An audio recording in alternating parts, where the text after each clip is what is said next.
Oh, hello everybody, it's Megalithic here, otherwise known as Puglo Escobar, and as you can see we are over here at the Maze Bank offices today, because on this occasion I intend to purchase myself a vehicle, and that being the case, why don't we just head on inside, and okay, there we go.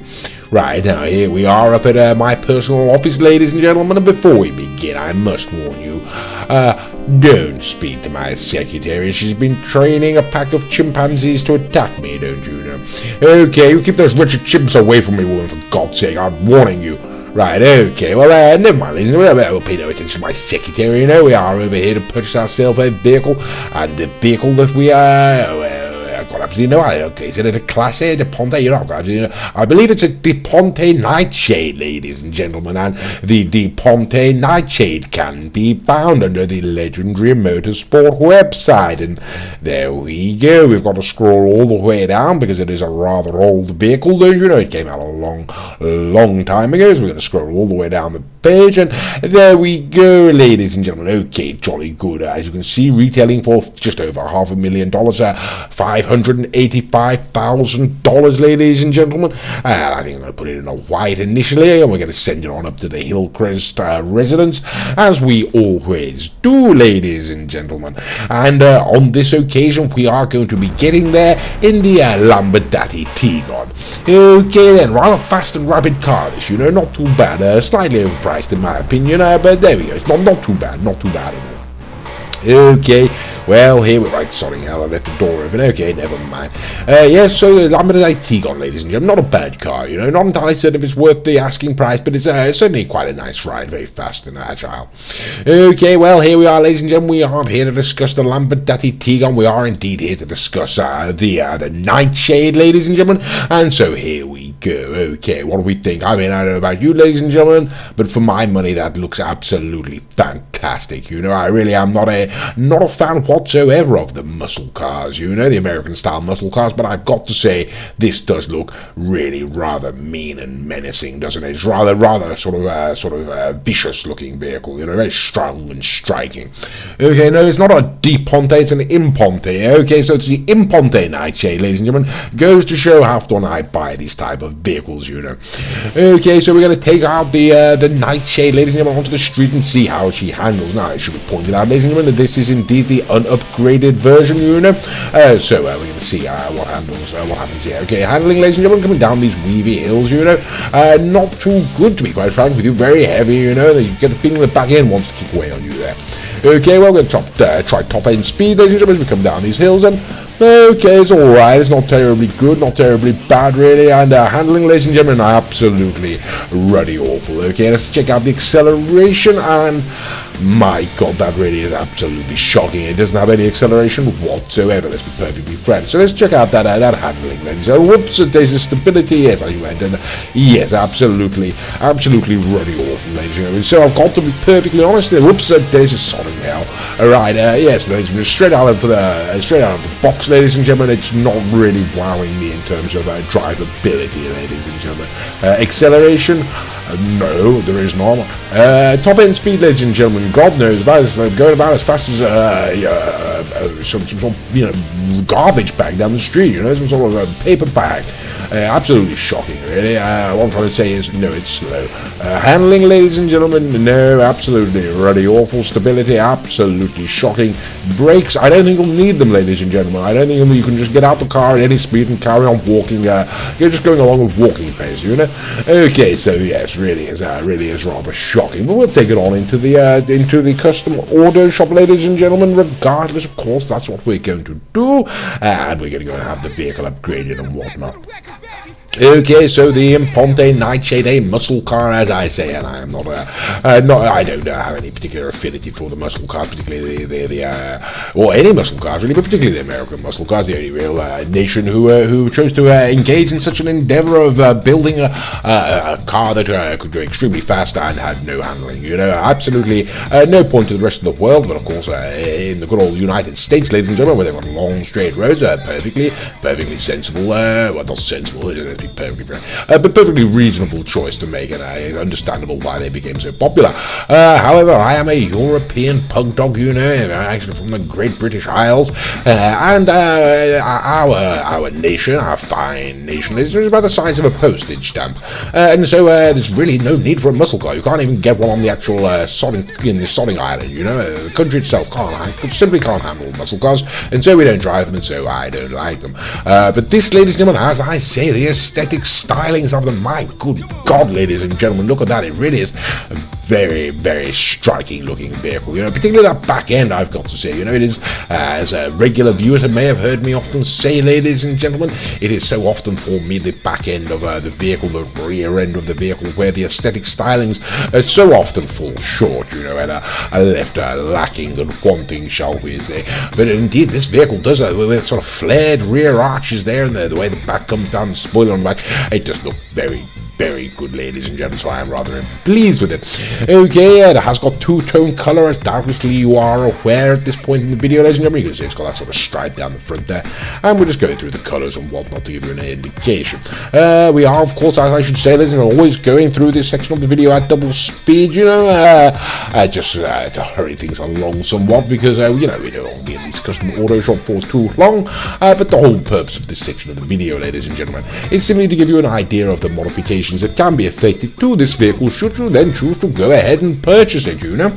Okay, and as also, likewise, any regular viewers may also recognize that as we are now on the colours, it's not going to be too long before, thank God, we come out of the custom auto shop, because it feels like we've been in here for an eternity. Okay, well, that's what I'm going to go for, ladies and gentlemen. Don't care what you think, I'm going for lime green with a black stripe, you know, because I've got absolutely no taste whatsoever.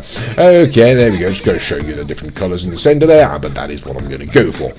So that is the Imponte Nightshade, ladies and gentlemen, upgraded. You know, we're going to take it back out onto the street and say, we're going to see how she handles now that she has been fully upgraded.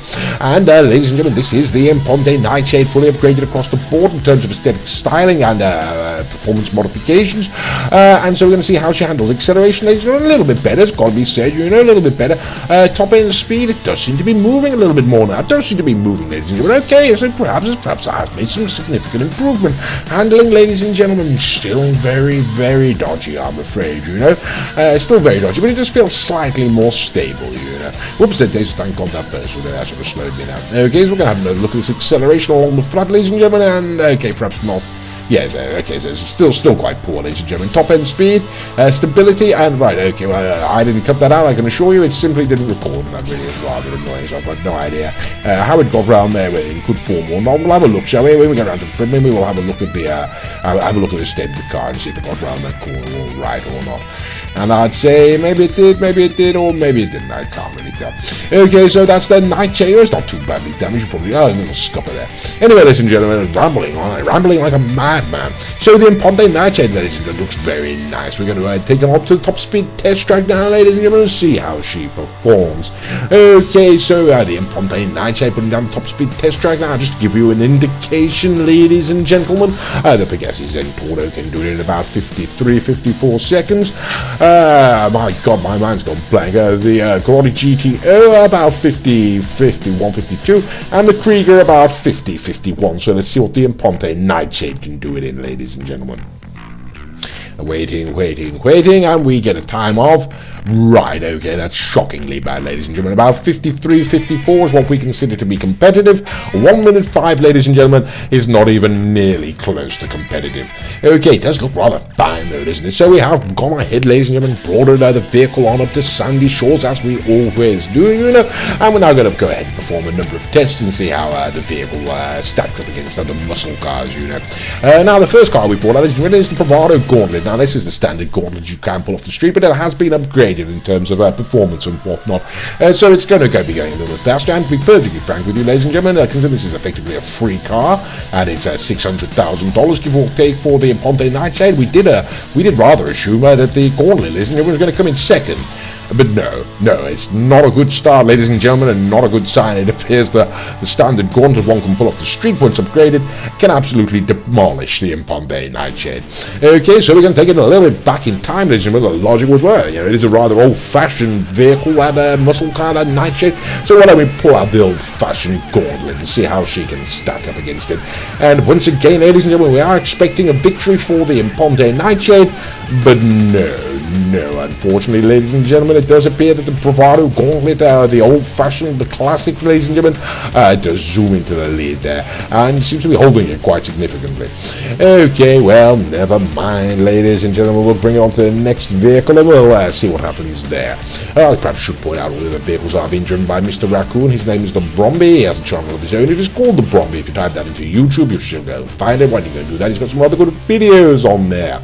Okay, so the next, ladies and gentlemen, is the Peyote Gasser, and we're going to put this up against the Nightshade there, ladies and gentlemen, and see what happens here. Okay, and it's going on the down. I believe this is a Vapid, ladies and gentlemen, and yes, it's a very fast car. Well, it's not a very fast car. It's a drag car, ladies and gentlemen. It's got absolutely no handling. As you can see, this turning circle is about the size of Jupiter. But yes, there we go, ladies and gentlemen. Away we go down the track. It is a drag car after all, and it is going to absolutely demolish the Imponte there. So well, never mind. Well, we've got to be perfectly honest, ladies and gentlemen, it's not performing well whatsoever. So we're going to bring out, what the bloody hell is this now? The Invetero Cockhead Blackfin, I do believe this is, ladies and gentlemen, again in a very old-fashioned muscle car. We're just desperately now trying to search for a vehicle that the Imponte Nightshade can beat, and it would appear that, yes, it's not going to, there's nothing at all, basically. This is what we've decided, ladies and gentlemen, come to the conclusion, Mr. Raccoon and myself, that the Imponte Nightshade is effectively the muscle car equivalent of the True Fate Thrax, True Fate Thrax is a very sort of fine-looking car, if you like, the Bugatti Veyron. Loses to absolutely everything around the track, ladies and gentlemen, every other supercar or sports car. It would appear the Imponte Nightshade is going to lose to absolutely every other muscle car, and that really is rather a rotten shame. Okay, well, we're going to wrap things up now, ladies and gentlemen. We're going to bring out Big Daddy Z, as Mr. Raccoon likes to call it. This is the Pegassi Zentorno. Now, that's, of course, as we should point out, this isn't a muscle car, this is a supercar. As I say, we are wrapping things up. We've pretty much established already that the Imponte Nightshade, ladies and gentlemen, for all of its charm and beauty, is absolutely horrendous when it comes to going around the track, and it's not going to be anything whatsoever. And if you're going to stack it up against even a very cheap supercar, ladies and gentlemen, it's not going to stand a solid chance, and the Pegassi Zentorno is going to thoroughly demolish the Imponte Nightshade, of course it is. Right, so it's the final Masquerade, ladies and gentlemen. Any regular viewer may be familiar with the final Masquerade. Traditionally, it has always been, of course, the Garotti Itali GTO, a much beloved car of ours on this particular channel. With much regret and a heavy heart, ladies and gentlemen, I do have to now report that the Garotti Itali RSX has taken the top spot, or the new top spot, as the best car of the GTA Online, and so now the final Masquerade is performed by the Garotti Itali RSX. And the reason why I'm talking about it so much is because it's not even close, ladies and gentlemen. We're going to cross the line about a mile and a half ahead of the Imponte Nightshade. In fact, and as so far ahead, ladies and gentlemen, I've got time to pull out the hedge and park and wait for him to cross the line. And sodding hell, I can assure you, Mr. Raccoon's rather salty about that. So the Imponte Nightshade, what do we think, ladies and gentlemen? Well, Mr. Raccoon's very excited about it. You can see he's running around all sort of tizzy there. Calm down, old boy. He's thoroughly he's concerned what I'm going to say about it. But the simple truth is, ladies and gentlemen, I have to agree with the sodding swine. The blasted Raccoon. It is a beautiful, absolutely beautiful vehicle. Sodding bloody Raccoon, why did you do that? Right, okay, well, thank you for watching.